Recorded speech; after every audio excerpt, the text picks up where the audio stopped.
motivation. For the record, mistakes had been made in the banking sector. There's no denying that. Huge, painfully expensive mistakes.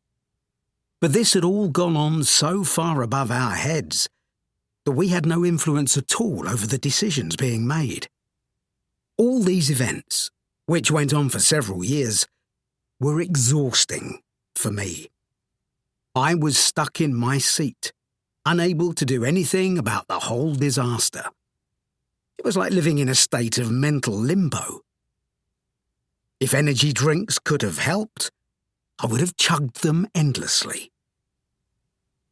When the crisis passed and the dust settled, people ended up losing their jobs. Our clients went bankrupt, and families were driven out of their homes. My role, which involved interacting with the least fortunate of these, saw me witnessing men and women breaking down in tears on a daily basis. Even so, perhaps I could have coped with all that if I hadn't also had the misfortune of working with a number of colleagues who habitually drained me of an almost unbelievable amount of energy. Some days their attitudes and ways of responding to and handling the situation left me feeling as if I'd been robbed of my entire will to live. In fact, any of these situations would probably have been manageable one at a time. I'm a fairly stable person, and I've been to hell and back more than once. My experiences have strengthened me. But at that time I was still a fairly young man who hadn't developed any real strategies for tackling this.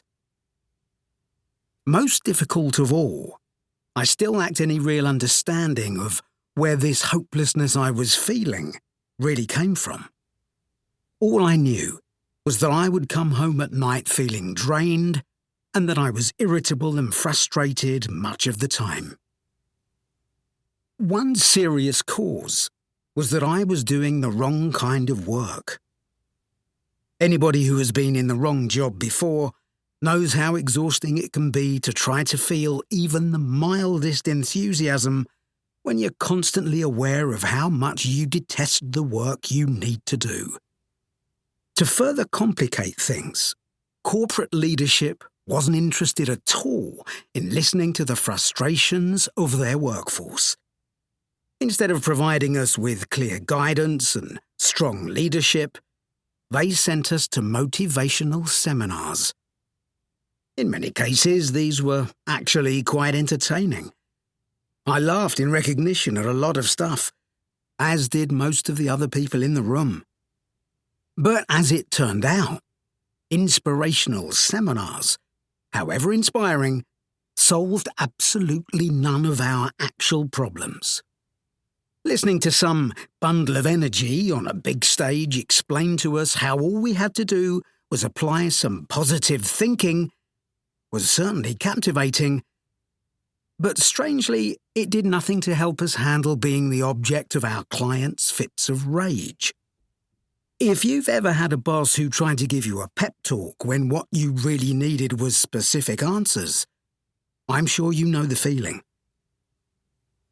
However, the most interesting thing was the fact that several of my colleagues exhibited some rather unusual behaviour. One woman was so work-averse that she used to begin nearly every work week with a sick day. Her accounts of her various ailments became more and more fanciful as the months went by. As you are no doubt aware, accusing a co-worker who may be sick of putting on an act might be perceived as less than helpful. However, I had to draw the line when she returned from a 2-week leave of absence because a ladybug bit her thumb. She hated taking directions, and she tried to get away with doing the bare minimum whenever she was given a task to do.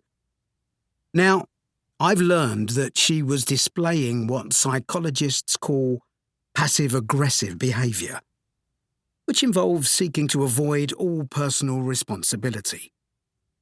As far as I know, she's still at it today.